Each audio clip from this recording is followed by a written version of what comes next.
بسم اللہ الرحمن الرحیم۔ ناظرین محترم، بحمد اللہ تعالی ہماری سلسلہ وار گفتگو چل رہی ہے اموی دین بمقابلہ نبوی دین اور قرآن عظیم۔ تو اس تسلسل میں درمیان میں وہ ایک شرارتی نے شرارت کی اور اس نے امہات المومنین کے بارے میں کہا کہ میں ان کی خبر لوں گا۔ بات یہ ہے کہ میرے احباب نے بھی مجھ سے یہ شکوہ کیا کہ آپ نے سخت زبانی استعمال کی ہے۔ میں نے کوئی لفظ اپنی خیال سے نہیں بولا، میں نے قرآن کریم کے حوالے سے بولا ہے اور یہ رد عمل میں بولا ہے۔ پہل اس نے کی ہے حرامزدگی کی، اور پھر میں نے جواباً یہ بات کہی ہے اور قرآن کریم کے حوالے سے کہی ہے کہ اللہ تعالیٰ کے مقدس کلام کی جو شخصیات ہیں جن کو اللہ نے تکریم بخشی ہے، ان کی توہین کرنے والا جو ہے وہ ابلیس ہے، اور ان کی توہین والا وہ کائنات کا بدترین نجس ترین کتا ہے اور کائنات کا بدترین ساغر ہے، یعنی کمینہ ہے۔ یہ الفاظ قرآن کے ہیں، میرے نہیں ہیں، کیونکہ اس نے ایسی حرمت کو پامال کیا ہے، اور یہ بات بطور رد عمل آئی ہے اور پہل بھی اسی نے کی ہے۔ مجھے تو خواب و خیال میں بھی یہ چیزیں نہیں تھیں کہ یہ اس کا کوئی وجود ہے کہ نہیں ہے۔ سال پہلے وہ بک بک کرتا رہا، پھر اس کو اس کے اساتذہ نے روکا اور مجھے بھی۔ اب یہ اتنا کمینہ سرشت آدمی ہے کہ جس استاد کا نام لیتا ہے علامہ آفتاب جوادی دامت برکاتہم العالیہ، اسی سے پوچھ لے میرے بارے میں کون ہوں۔ ان کی مشفقانہ محبت میرے ساتھ اس قدر بلند ہے کہ مجھے بعض اوقات شرم آنے لگتی ہے۔ وہ مجھ سے اتنا پیار کرتے ہیں۔ وہ بے شرم، تو کسی کا نہیں، تو حلال کا ہے ہی نہیں ہے، تو کس استاد کا نام لیتا ہے؟ بہرحال اب یہ سننا ہوگا۔ میرا یہ دعویٰ ہے اور الحمدللہ میری گائیڈ لائن ہے کہ میں ثقلین سے ایک حرف بھی ادھر ادھر نہیں ہوں گا، ایک حرف بھی۔ تو آئیے ہم قرآن سے ثابت کرتے ہیں اپنا امہات المومنین کی شرافت اور تقدس، کیونکہ ان کا ہدف بھی وہی ہے۔ یہ جو غالی غیر حلالی لوگ ہیں، ان کا ہدف ہی امہات المومنین ہیں۔ وہ بھائی ظالموں، قرآن کا قاعدہ ہے ہن لباس لکم وانتم لباس لہن۔ عورتیں مردوں کا لباس ہیں، مرد عورتوں کا لباس ہیں۔ تو جو شخص رسول اللہ صلی اللہ علیہ وسلم کے لباس کو ہاتھ لگائے، چھیڑے، اس کو چیر پھاڑ کر کے زمین پر پٹخ دینا میری ایمانی ذمہ داری ہے۔ تو پاکستان کے اندر تجھے قانون کے شکنجے میں بھی گھسیٹوں گا اور تجھے بندر کی طرح نچاؤں گا بھی صحیح، پر تو نہیں آئے گا۔ تیرے فالوور جو ہیں یہ کومنٹ سیکشن کے اندر بک بک کرتے رہتے ہیں، یہ کرو وہ کرو، یہ بازو ہمارے آزمائے ہوئے ہیں، تم کبھی سامنا نہیں کرو گے۔ آؤ میدان کے اندر، پاکستان کے اندر میں دیتا ہوں، کرایہ بھی دیتا ہوں، خرچہ بھی دیتا ہوں، پروٹوکول بھی دیتا ہوں، لیکن تو کبھی نہیں آئے گا۔ تو کہ چوہا ہے، اور مولا کائنات نے آپ جیسوں کے مکروہ چہرے سے نقاب کھینچا ہے، ہاں جی، اور اس نقاب کی صورت جو بیان فرمائی ہے، حد کر دی ہے۔ مولا کائنات فرماتے ہیں کہ او ظالموں، یعنی ایسے بد اتوارو، تم ہمارے ساتھ غداری کرتے ہو، کمینہ پن کرتے ہو، تمہاری اصل شناخت کیا ہے؟ یہ مولا کائنات نے تمہیں لتر مارے ہیں جناب والا۔ وہ کہتے ہیں کہ جب میں تمہیں بلاتا ہوں حق کے غلبے کی طرف تو تم ون حجر ان حجارت دبت فی جوہرہا والدب فی وجارہا، تم بجو کی طرح اپنے بھٹ میں جا کر چھپ جاتے ہو، جس طرح تو چھپا ہوا ہے، حق کا علمبردار ہے تو آنا پاکستان کے اندر تیری طبیعت صاف کروں، اور وہ گوہ کی طرح اپنے سوراخ اور بل میں گھس جاتے ہیں۔ اور تمہاری حیثیت کیا ہے؟ مولا سے پوچھو۔ وہ کہتے ہیں ادر اللہ خدودکم، اللہ تمہارے چہرے کو بے آبرو کر دے، یہ ہے تمہاری حیثیت، چونکہ تم عطرت فروش ہو، یہ ہے تمہاری مزاج کی اصل خبیث شناخت، عطرت فروش ہو، یہ ہے تمہاری حیثیت۔ وَأَتْعَسَ جُدُودَكُمْ، اور اللہ تعالیٰ تمہیں بد نصیب کر دے۔ یہ وہی چیزیں تمہارا پیچھا کر رہی ہیں جو مولا کائنات نے بیان کی تھیں۔ لا تعرفون الحق کمعرفتکم الباطل، جیسی تم باطل سے شناسائی رکھتے ہو نا، یعنی تمہارا طرز فکر، طرز عمل، طرز ذوقی ہی باطل ہے، ویسے حق سے تمہاری جان پہچان نہیں ہے۔ یہ مولا کائنات کے الفاظ ہیں۔ اس آئینے میں خود کو دیکھو۔ اور لا تبطلون الباطل کابطالکم الحق، اتنا تو تم باطل کے مٹانے کی کوشش نہیں کرتے جتنا تم حق کو مٹانے کی کوشش کر رہے ہو۔ کب سے لگے ہوئے ہو بھوکتے ہوئے، کیا اثر ہوا ہے سوائے چند گنڈے اور وہ چند حرام زادے وہ جن کے کمنٹ سیکشن پر تمہاری مطلب خوشی کا اظہار کرتے ہیں، وہ غالی مالی غیر حلالی، ان کی کیا حیثیت ہے؟ کوئی سنجیدہ شیعہ عالم دین، کوئی شیعہ سنجیدہ جس نے علم اور دیانت کے ساتھ اپنی وابستگی کو قائم رکھا ہے، وہ تیری اس بکواس پر کبھی نہیں آئے گا اور نہ کبھی کھڑا ہوگا۔ وہ الحمدللہ ہمارے ساتھ کھڑے ہیں سب لوگ۔ بہرحال تو یہ تمہارا اصل چہرہ ہے، تمہارے چہرے سے مولا کائنات نے نقاب ہٹا دیا ہے۔ اور یاد رکھ، تو کہتا ہے کہ ہماری کتابوں میں صحابہ کرام علیہم رضوان یا امہات المومنین کے کوئی اوصاف نہیں ہیں۔ آج شروع کر رہا ہوں، 40 سے زائد اوصاف مولا کائنات نے اس کتاب نہج البلاغہ کے اندر بیان فرمائے ہیں اصحاب رسول کے۔ لیکن چونکہ تو اندھا ہے نا، اور اسی ابلیسیت کا تسلسل ہے، ابلیس کو کیوں کہا گیا فخرج انک من الصاغرین، تو کمینہ ہے نکل جا، اس لیے کہ اس نے قرآنی شخصیت کا احترام نہیں کیا، سمجھا گی؟ اور تو بھی قرآنی شخصیات کا احترام نہیں کرتا۔ اس کی کمینگی میں اور تیری کمینگی میں کوئی رتی برابر بھی فرق نہیں ہے، بلکہ لگتا ہے تو اس سے بھی بڑا کمینہ ہے۔ جس طرح حضور نے فرمایا، اصحاب نے پوچھا یا رسول اللہ شر کیا ہے؟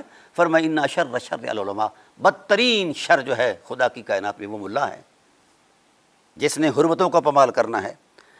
سن، تیرے جیسے کے ساتھ تعلق کے بارے میں مولا کائنات کا کیا ارشاد ہے؟ فرمایا لَوَدِدتُّ أَنَّ اللَّهَ فَرَّقَ بَيْنِي وَبَيْنَكُمْ، مجھے تم سے اتنی نفرت ہے کہ اللہ تعالیٰ چاہتا ہوں کہ ان کو مجھ سے دور کر دے۔ یہ کمینے قسم کے لوگ ہیں، ان کے اندر میرے اندر جدائی ڈال دے۔ وَأَلْحِقْنِي، اللہ اکبر، بِمَنْ هُوَ أَحَقُّ بِي مِنْكُمْ، اے اللہ مجھے ان سے ملا دے، مجھے ان سے کے ساتھ ملحق کر دے۔ کون ہیں وہ؟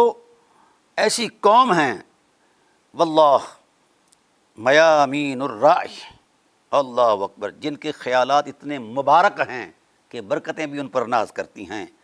مراجیح الحلم، اور ان کی عقلیں اتنی مضبوط ہیں کہ شعور بھی اس کا طواف کرتا ہے۔ مقاویل بالحق، اور وہ کھل کر حق کی بات کرنے والے ہیں۔ متاریک للبغش، اور سرکشی اور بغاوت کو چھوڑنے والے ہیں۔ مدعو قدمن علی الطریقۃ، اللہ اکبر، وہ اللہ کی راہ کے راستے پر، اللہ کی طریق پر، اللہ کے راستے پر، صراط مستقیم پر وہ چلے ہوئے ہیں۔ اے اللہ مجھے ان سے ملا دے۔ اوجفو علی المحجۃ، اللہ اکبر، وہ سیدھی راہ پر چلتے ہیں، دوڑتے ہوئے چلتے ہیں۔ فظافروا بالعقبۃ الدائمہ، اور انہوں نے کامیابی حاصل کر لیا ہے، آخرت کے گھر کے اندر اعلیٰ ٹھکانے ہیں ان کے، اور ان کو کرامت ہے، ان کے پاس پاکیزہ نعمتوں کو انہوں نے پا لیا ہے۔ یہ ہیں علی، ان اصحاب رسول کی بابت کہہ رہے ہیں جن پر تو بھونکتا ہے کتے کی طرح۔ ان ازواج رسول کی حرمت کے بارے میں یہ الفاظ ہیں مولا کائنات کے، جن کے بارے میں تو بک بک کرتا ہے بیٹھ کے وہاں میرے سامنے آ رہا، میں تجھے مزہ چکھاؤں۔ آؤ ساتھیوں، میں آپ قرآن سے سناتا ہوں آپ کو ان کا کیا کہنا۔ یہ خبیث الفطرت لوگ ہیں اور ان کی حیثیت ہی کوئی نہیں ہے، نہ ان کا کوئی مقام ہے، نہ ان کا کوئی احترام ہے۔ یہ باطل سے تھے اور آج بھی باطل ہیں، اور مقام ولایت نے ان کو ننگا کر کے رکھ دیا ہے۔ صرف دو پہلوؤں پر میں گفتگو کروں گا، آگے جو ہمارے عنوانات آ رہے ہیں۔ ایک تو تمام ائمہ طاہرین علیہ السلام کے جو نفوس قدسیہ 11 گزر چکے ہیں، ان کے اقوال کی روشنی میں ان کا مکروہ چہرہ بیان کروں گا کہ یہ کیسے ہیں، اور انہی کے اقوال اور احوال کی صورت میں اصحاب رسول اور ازواج رسول صلوات اللہ علیہم کی حرمت کو میں بیان کروں گا۔ اور تھوڑا سا ہم قرآن پڑھ لیتے ہیں برکت کے لیے، پھر آگے بڑھتے ہیں۔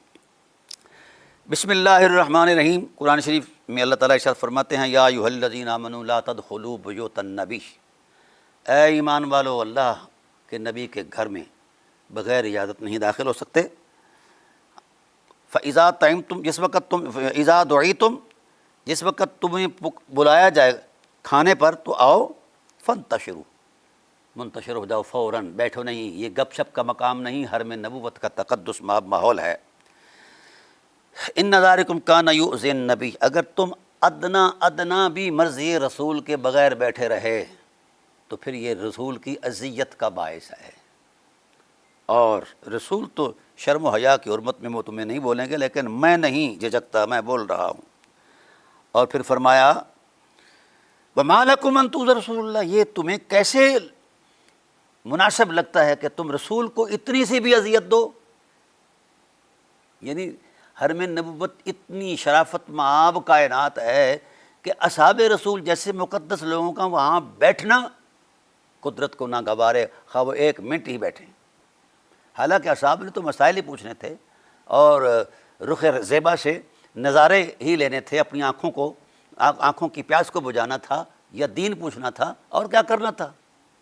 وہ بے مقصد لوگ نہیں تھے اصفہانی کی طرح چر کرنے والے، ٹٹر کرنے والے نہیں تھے، وہ قرآن سیکھنے والے تھے جن کی قرآن نے گواہی دی ہے۔ سمجھ آ گئی؟ وہ اللہ تعالیٰ فرماتے ہیں کہ یہ کیسی بات تمہیں کیسے مناسب سے ہو سکتا ہے کہ تم اس کو رسول دو، اللہ کے رسول کو تکلیف دو، اذیت دو؟ خبردار خبردار، ان ازواج مطہرات کے بابت سوچنا بھی نہیں۔ ایک کسی شخص نے کہہ دیا کہ جب ہماری عورتیں ہمارے مرنے کے بعد دوسرا نکاح کر سکتی ہیں تو نبی کی عورتیں کیوں نہیں کر سکتی، ہم ان کے ساتھ کیوں نہیں کر سکتے؟ تو قدرت کی جلالت غضب میں آئی، فرمایا وَلَا أَن تَنْكِحُوا أَزْوَاجَهُ مِن بَعْدِهِ أَبَدًا، خبردار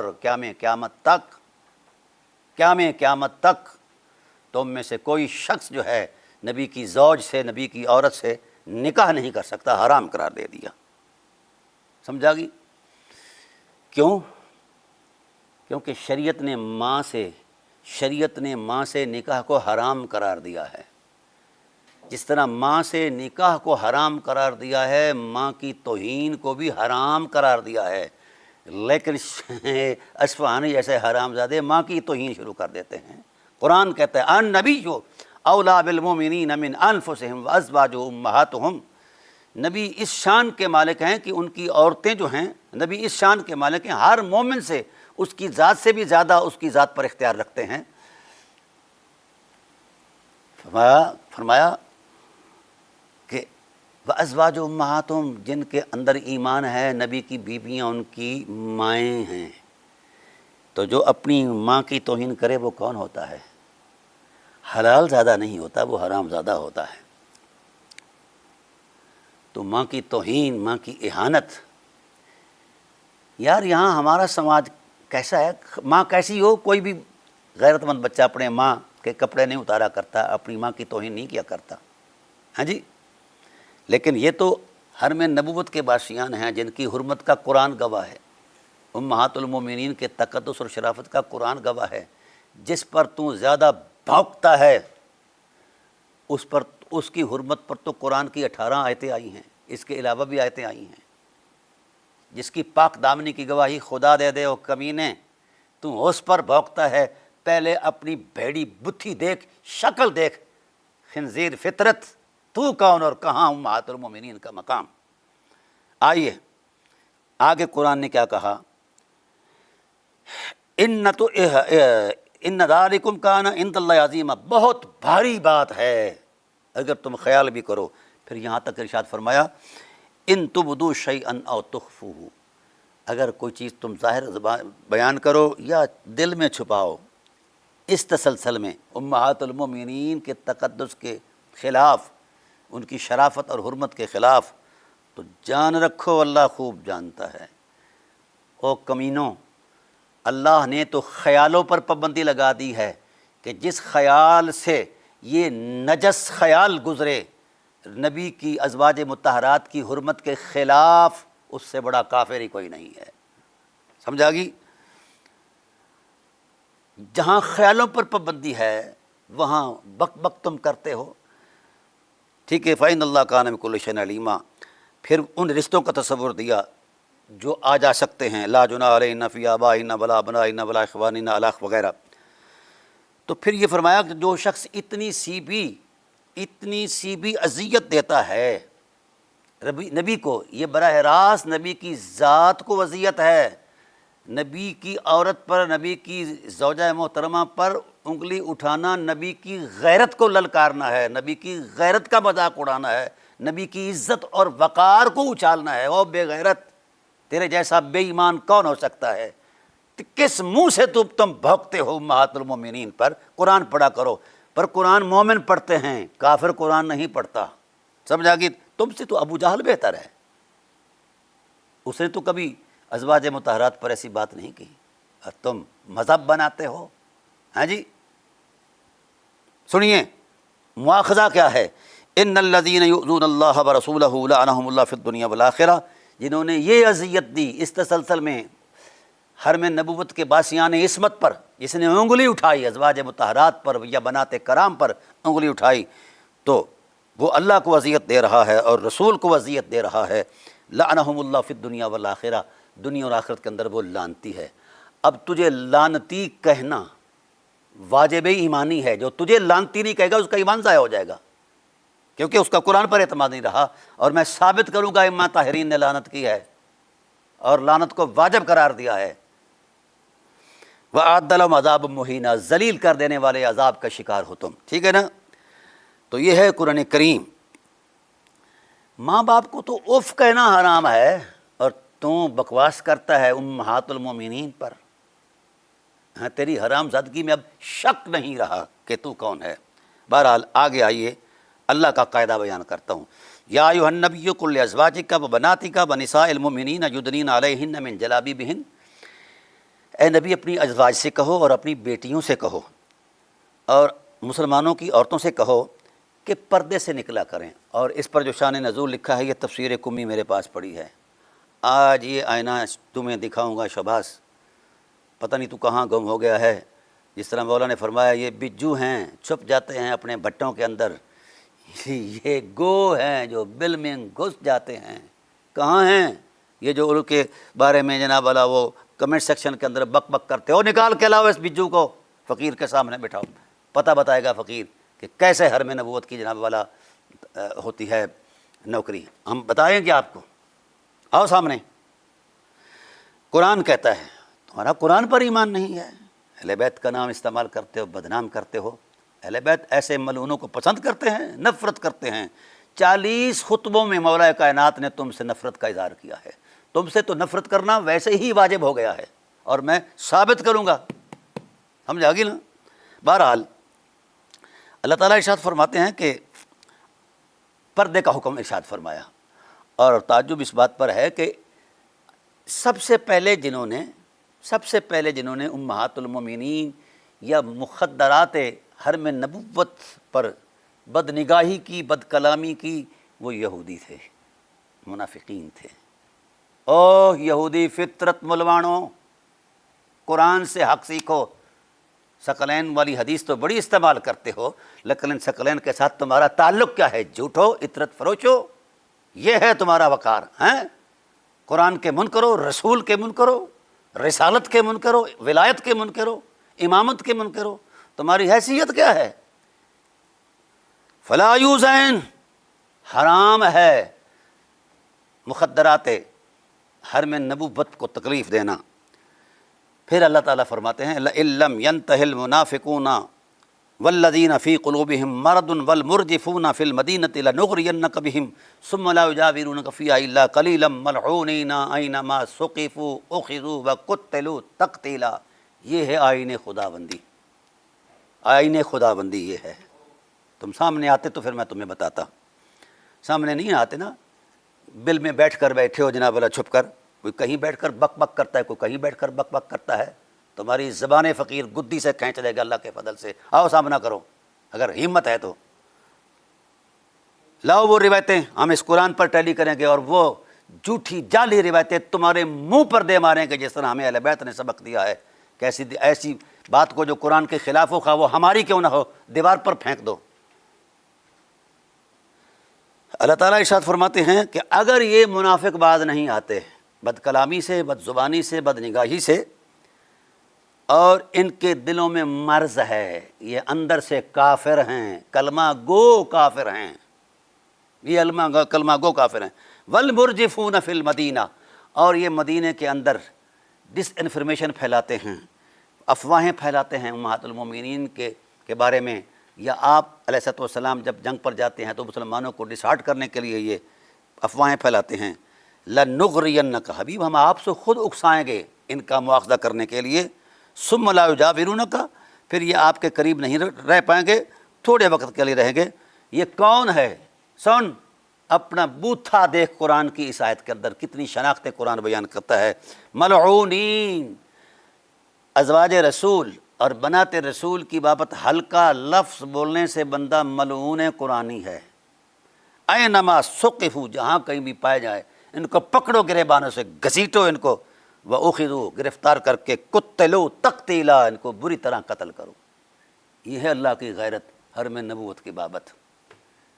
آئیے بلاؤ، تمہیں چیلنج کرتا ہے فقیر، اس آیت کے مد مقابل کوئی استثناء لے آؤ، کوئی معارض لے آؤ، دلیل جو اتنی مستحکم ہو ثبوت اور دلالت کے اعتبار سے۔ تم قرآن کا انکار کر کے قرآن کی آیتوں کو لتاڑ کر پھر کہتے ہو کہ تم مومن ہو، تم ابلیس سے بھی بدتر ہو۔ سمجھ آ گئی؟ اب 4 ٹائٹل اصفہانی تیرے قائم کر دیے قرآن نے۔ پہلا ٹائٹل، تو منافق ہے۔ دوسرا ٹائٹل، تیرے دل میں مرض ہے، اندر سے تو کافر ہے، باہر سے بک بک کرتا ہے مومن بننے کے لیے۔ اور قرآن نے کہا فی قلوب مرض فزادہم اللہ مرضا ولہم عذاب علیم بما کانوا یکسبون، تمہارے لیے عذاب علیم ہے، دردناک عذاب ہے، تمہارے دل میں مرض ہے۔ والمرجفون، اور تو وہاں بیٹھ کر اصفہان میں ڈس انفارمیشن پھیلاتا ہے اصحاب کے بارے میں، امہات المومنین کے بارے میں۔ ہاں جی، تو یہ تیسرا تیرا ٹائٹل ہے، تو منافق بھی ہے، دل کا مریض بھی ہے، مرجف بھی ہے، اور ملعون بھی ہے، اور گرفتاری بڑی ضروری ہوگی تیری، تیرا بندوبست الحمدللہ فقیر کر کے رکھے گا، جب بھی تو پاکستان آئے گا گرفتار کر لیا جائے گا اللہ کے فضل سے۔ قتلوا تقتیلا، پھر تمہیں حکومت مارے گی، کیسے مارنا ہے، سمجھ آ گئی؟ یہ تو نص قرآن کی سادہ نصوص کا ایک تسلسل تھا۔ اب میں ذرا آپ کو یہ بات عرض کرتا ہوں کہ یہ حرم نبوت کا معاملہ کتنا بڑا نازک ہے، یہ اللہ کا فضل ہے۔ جس طرح میں نے نواسب کو لتاڑا ہے اور زیر زمین دفن کر دیا، اب ان کو سانس بھی نہیں آتی کیونکہ وہ اہل بیت پر بھونکا کرتے تھے، تو جو حضور کے حرم کے کسی تصور پر بھونکتا ہے تو ایک نوکر خادم ہونے کی حیثیت سے اہل بیت نبوت کے حرم کی حویلی کا حیا اپنا دفاع کرنا میری ذمہ داری ہے، میرا ایمان ہے، اور میں نے خدا سے زندگی سے لیے مانگی ہے کہ تم جیسے کتوں کا تعاقب کروں اور ان کو سبق سکھاؤں۔ آئیے، یہ کمی ہے، یہ 3 صدی کے مفسر ہیں اور معتبر ترین شخصیت ہیں تشیع کے اندر، اور ابو الحسن علی بن ابراہیم القمی، ٹھیک ہے، 3 صدی ہجری کے، یعنی، اور ان کی تفسیر بنیادی مصدر ہے تفاسیر میں، جس طرح اہل سنت کی تفاسیر میں تبری ہے یا اس قسم کی بالمعصور، اور یہ روایی تفسیر ہے، اور جو تفسیر بالمعصور ہوتی ہے وہ زیادہ معتبر ہوتی ہے تفسیر بالرائے سے، سمجھا گی نا؟ بلکہ تفسیر بالرائے سے تو رسول اللہ نے روکا ہے، من قارا فی القرآن بالرأی فلیتبوأ مقعدہ من النار، یہ تو حدیث ہے، متواتر حدیث ہے، یہ تفسیر روائی ہے۔ علامہ قمی علیہ رحمہ لکھتے ہیں، یہ کرامت لکھ رہے ہیں، کرامت، سمجھا گی؟ تمہیں کیا پتہ شودے کیا مقام ہے حرم نبوت کے باسیوں کا۔ اسی آیت میں لکھتے ہیں لَئِن لَّمْ يَنْتَهِ الْمُنَافِقُونَ وَالَّذِينَ فِي قُلُوبِهِمْ شَكٌّ وَالْمُرْجِفُونَ فِي الْمَدِينَةِ، 4 لکھ کے نا، فَإِنَّهَا نَزَلَتْ فِي قَوْمٍ مُنَافِقُونَ كَانُوا فِي الْمَدِينَةِ يَرْجُفُونَ، وہ مدینہ میں بکواس پھیلایا کرتے تھے جس طرح تو وہاں بیٹھ کر پھیلاتا ہے امہات المومنین کے بابت۔ اور آگے انہوں نے کہا، یہ امام جعفر الصادق علیہ السلام سے مرفوع روایت ہے، وہ کہتے ہیں ان ابی جعفر قال ملعونین فوجبت علیہم اللعنہ، جو امہات المومنین پر زبان درازی کرے، بکواس بازی کرے، وہ ملعون ہے، اور اس پر لعنت کرنا ہر صاحب ایمان پر واجب ہے۔ اب جتنے بھی صاحبان ایمان تشیع سے ہیں، صاحبان ایمان تسنن سے ہیں، ان پر واجب ہے کہ اس شیطانی پر لعنت کریں۔ یہ قول ارشاد امام ہے، امام جعفر صادق علیہ السلام کا قول ہے۔ اس کی وجہ بتاتے ہیں، یقول اللہ بعد اللعنہ، بھائی جس پر اللہ لعنت کرے اس پر لعنت کرنا ایمان والوں کی ذمہ داری ہے، ٹھیک ہے۔ یہ ہے تیری اصل مکروہ صورت، جس کو امام جعفر صادق علیہ السلام کی ذات نے کھول کر بیان کر دیا ہے، اور اس کو نقل کرنے والے بھی جناب والا امام قمی ہیں، سمجھا گی؟ یہ ہے تمہارا اپنا شعار اور وقار اور تمہاری حیثیت۔ تو کہے گا کہ تو خبر لے گا امہات المومنین کی، تیری حیثیت کیا ہے شودیا ملونہ؟ اب تو تیرے 4 ٹائٹل قرآن نے بیان کر دیا کہ امہات المومنین کے بارے میں، یعنی یہ کیسا حساس ہے۔ ان تبدو ما فی انفسکم او تخفوا ان تبدو شیئا، ایک ذرہ برابر بھی تمہاری زبان پر آیا ایسا، اور ایک ذرہ برابر بھی تمہارے دل کے اندر وسوسہ بھر کر بھی آئے گا تو تمہارا مواخذہ ہے۔ تو اللہ تعالیٰ کی ذات نے تو حرم نبوت کے باسیوں کی حرمت کے لیے دل کو بھی وسوسوں سے پاک کرنے کا حکم دیا ہے۔ وہ اللہ تعالیٰ کا علم اور اس کی جو سیٹلائٹس ٹائٹل ہے، سسٹم ہے، اسے وہ دیکھ رہا ہے کہ کس دل کے اندر کیا پلیتی ہے، اور تو اس کو مذہب کا شعار سمجھتا ہے، کہتا ہے کہ تبرہ جو ہے یہ ہمارا شعار ہے۔ پھٹے منہ ایسے مذہب کے جس میں حرمتوں کی پامالی ہو، وہ کون سا ایسا دین ہے؟ تو آپ اپنا چہرہ جو ہے اس کو چھپاؤ، بہتر تو ہے کہ اعلانیہ توبہ کر، نہیں کرے گا تو الحمدللہ فقیر نے ابتدا کر دی ہے، تو حسب وعدہ الحمدللہ میں 100 کیسٹ اس پر تیار کروں گا، وقت کے اندر اتنی اپنا نہیں ہوتی ایک کیسٹ کے اندر۔ پھر جن اصحاب پر تو بیٹھ کر بھونکتا ہے، ذرا میں ان کا مقام تمہیں تفسیر قمی کے حوالے سے بیان کرتا ہوں۔ یہ لیجئے، یہ تفسیر قمی جلد نمبر ثانی، سمجھا گئی؟ یہ 3 جلد پر مشتمل ہے۔ یہ جو آیت ہے، الا تنصروا فقد نصرہ اللہ اذ اخرجہ الذین کفروا ثانی اثنین وما فی الغار اذ یقول لصاحبہ لا تحزن ان اللہ معنا، اس پر وہ حدیث نقل کرتے ہیں امام قمی، اور کرامت بیان کرتے ہیں سیدنا ابوبکر صدیق رضی اللہ تعالیٰ عنہ کی۔ تو انہوں نے پہلے تو وہ بیان کیا ہے کہ یہ رسول اللہ صلی اللہ علیہ وآلہ وسلم کی میت اور ساتھ اور وغیرہ بہت ساری تفصیل اس پر، تو پھر میں دیگر تفاسیر سے یہ ذہن میں رکھ، میں نے الحمدللہ تیری سیوا کے لیے 61 شیعہ تفاسیر کی کلیکشن کر لی ہے، اور اس میں سے میں اصحاب رسول علیہم الرضوان جن پر تو بھونکتا ہے ان کی حرمت کو بیان کروں گا، صرف اہل بیت نبوت کے اقوال کی روشنی میں، ائمہ طاہرین علیہ السلام نے کیا کہا ہے۔ اب حضرت محمد باقر ابو عبداللہ امام جعفر صادق رضی اللہ تعالیٰ عنہ سے یہ مرفوع روایت ہے، سمجھا گی؟ لما کان رسول اللہ صلی اللہ علیہ وسلم فی الغار قال لابی بکر کانی انظر الی سفینۃ، یہ کرامت بیان کر رہے ہیں کہ رسول اللہ صلی اللہ علیہ وآلہ وسلم جس وقت غار ثور میں تھے، حضرت ابوبکر صدیق رضی اللہ تعالیٰ عنہ بھی ان کے ساتھ تھے، تو حضور نے فرمایا اپنا ابو بکر، بات یہ ہے انظر الی سفینۃ جعفر و اصحابہ، میں دیکھ رہا ہوں جعفر اور اس کے اصحاب کی اس کشتی کو جو سمندر پر تیر رہی ہے اور آگے بڑھ رہی ہے جناب والا، ادھر وہ جا رہے تھے ہجرت کر کے حبشہ کی طرف۔ وانظر الی الانصار، میں انصار کو بھی، محتبین، انصار محتبین جو ہیں، ادب و انصاف اور وفا والے انصار جو ہیں، ان کو بھی دیکھ رہا ہوں۔ اور حضرت ابوبکر حیران ہو کر کہتے ہیں کہ یا رسول اللہ وتراہم، آپ ان کو دیکھ رہے ہیں آنکھوں سے؟ فرمایا ہاں میں دراق دیکھ رہا ہوں۔ قال، پھر حضور فرماتے ہیں فَأُرِيَنَّهُمْ، ابو بکر میں تمہیں بھی دکھاؤں؟ یہ امام جعفر صادق علیہ السلام مقام ابو بکر صدیق بیان کر رہے ہیں۔ اوئے شودے، حیا مر گئی ہے تیرے اندر بغیرت؟ فمسح علی عینیہ فراہم، رسول اللہ صلی اللہ علیہ وسلم نے ید اللہ والا ہاتھ حضرت ابوبکر صدیق کے آنکھوں پر پھیرا یوں. سیدنا ابوبکر صدیق رضی اللہ تعالیٰ عنہ پھٹ اٹھے، یا رسول اللہ میں نے دیکھ لیا ہے. فقال فی نفسہ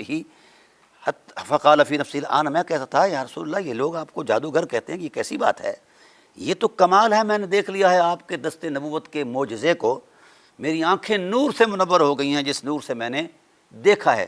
اس لیے حضور کی حدیث بھی اتقوا من فراست المومن ینظر بنور اللہ، مومن کی فراست سے بچو، وہ اللہ کے نور سے تکتا ہے. رسول اللہ نے ہاتھ پھیرا، اللہ کا نور آ گیا ان کی آنکھوں کے اندر. فقال لہو، جس وقت انہوں نے اس بات کی تصدیق کی نا یا رسول اللہ میں نے دیکھ لیا ہے، تو جناب رسول پاک صلی اللہ علیہ وسلم نے فرمایا، یہ الفاظ ذرا غور سے سنیے. فقال لہو رسول اللہ صلی اللہ علیہ وآلہ وسلم انت الصدیق، تو صدیق ہے. وقولہ وجعل کلمۃ الذین کفروا السفلی وقول رسول اللہ صلی اللہ علیہ وسلم، آگے یہ اگلا بیان ہے. تو اب امام جعفر صادق علیہ السلام کی ذات والا صفات نے یہ کرامت بیان فرمائی، رسول اللہ کا معجزہ بیان فرمایا، اور یہ تفسیر کمی ہے، پہلی تفسیر ہے جو اعتماد کی عظمت میں پہلا مصدر علم ہے. سمجھا گی نا، تفسیر کی دنیا کے اندر اس کو کوئی چیلنج نہیں کرتا، سارے مفسرین انہی سے نقل کرتے ہیں اور اسے اتھارٹی سمجھتے ہیں اپنے سبجیکٹ کے اندر. تو یہ روایت وہ لائے ہیں اس آیت کے ضمن کے اندر. تو ایک تو رسول اللہ صلی اللہ علیہ وسلم نے تصدیق کر دی ہے کہ ابوبکر صدیق ہیں، اور راوی کون ہیں؟ حضرت امام جعفر صادق علیہ السلام. اب جس کو رسول صدیق کہے اس پر تو بھونکتا ہے. اور دوسرا یہ ہے کہ ان کو وہ نظر ملی کہ غار کے اندر بیٹھ کر کائنات دیکھ رہے ہیں. کس سے ملی؟ رسول اللہ صلی اللہ علیہ وسلم کے دست رحمت کی عظمت سے. حضور نے ہاتھ پھیرا تو امام جعفر صادق علیہ السلام آئمہ اہل بیت میں سے منفرد امام ہیں. تو بحمد اللہ تعالیٰ ہم پورے آئمہ اہل بیت جتنے بھی صلوات اللہ تعالیٰ علیہم اجمعین دنیا سے تشریف لے جا چکے ہیں، ان کے اقوال کی روشنی میں تمہاری تفاسیر کے روایی تفاسیر سے، ان کے اقوال کی روشنی میں، ان کی تشریحات اور تفسیر اہل بیت کی روشنی میں ہم ان نفوس قدسیہ کا مقام بیان کریں گے جن پر تو روزانہ بھونکتا ہے، یا ان امہات المومنین صلوات اللہ تعالیٰ علیہ کا مقام بیان کریں گے جن پر تو ہر روزانہ بک بک کرتا ہے اور جعلی روایتیں لا کر ہم چیلنج کرتے ہیں. کیونکہ رسول اللہ صلی اللہ علیہ وآلہ وسلم نے بھی فرمایا، اور اہل بیت علیہ السلام نے بھی، بالخصوص امام جعفر صادق علیہ السلام نے فرمایا، کیونکہ ہمارا اعتماد بہت بڑا اعتماد ہے، لہٰذا ہمارے اعتماد پر اگر کوئی بات ہماری طرف سے کہے وہ جو ہم نے نہ کہی ہوئی ہو، تو اس بات کو قرآن پر دیکھو، قرآن کے مطابق ہے تو اہل بیت کی ہے، ورنہ اس کو دیوار پر پھٹک دو. سمجھا گی؟ تو ہم تو اس عقیدے کے ساتھ چل رہے ہیں ثقلین پر اعتماد سے کہ رسول اللہ صلی اللہ علیہ وسلم نے فرمایا انی تارکم فیکم الثقلین، ہم ہیں ثقلین والے، تم تو جیسے ہی جھوٹے ہو، اور تمہارے جھوٹ کو تو مولا کائنات نے بھی ننگا کیا. امام حسن علیہ السلام نے ننگا کیا، امام حسین علیہ السلام نے ننگا کیا، امام زین العابدین علیہ السلام نے ننگا کیا، امام محمد باقر علیہ السلام نے ننگا کیا، امام جعفر صادق علیہ السلام نے، تمام ائمہ نے تمہیں ننگا کیا ہے. تم کس حیثیت کے مالک ہو؟ اپنی شکل دیکھو، ذرا اپنی شکل دیکھو، پھر بات کرو حرمتوں پر.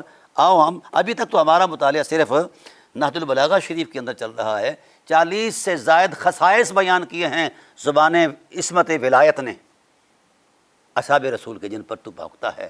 تو اس لیے ہم الحمدللہ تعالیٰ آغاز تو نے کیا ہے، چھیڑخانی تو نے کی ہے، اب اختتام ہم اپنی مرضی پر کریں گے انشاءاللہ. ہر روزانہ کی بنیاد پر آپ کو یہ ثواب ملتا رہے گا. اللہ تعالیٰ سے دعا ہے کہ اللہ تعالیٰ امت کو حق کا راستہ عطا فرمائے. اور میں یہ کہوں گا، یہ جو کمنٹ سیکشن میں بڑھ بڑھ کرنے والے ہیں، آؤ نا، تم پاکستان میں رہتے ہو، فقیر کا سامنا کرو. صرف تمہاری کتابیں، میں نے تو اپنی کتابیں اب چھوڑ دی ہیں، تمہاری کتابیں پڑھ رہا ہوں. اس میں کیا ہے؟ تم نے آج تک تشیع سے جھوٹ بولا، صرف لوٹنے کے لیے، صرف سرمایہ اکٹھا کرنے کے لیے، صرف بےغیرتی پھیلانے کے لیے. تمام جھوٹ ننگے کیے جائیں گے مولا کائنات کے فرامین کی روشنی میں، اور تمہارے چہرے سے نقاب اتار دیا ہے مولا کائنات علیہ السلام نے، اور ننگا کر دیا ہے تمہاری ساری بے غیرتی کو. اس لیے ہم انشاءاللہ العزیز اب اپنی طرف سے کچھ بھی نہیں بولیں گے، یا ثقلین میں سے ائمہ طاہرین بولیں گے، یا اللہ کا قرآن بولے گا، اللہ تعالیٰ کے فضل و احسان سے انشاءاللہ العزیز. وما علینا الا البلاغ المبین. بفضل تعالیٰ ہم میدان میں آؤ جس کا دل چاہتا ہے.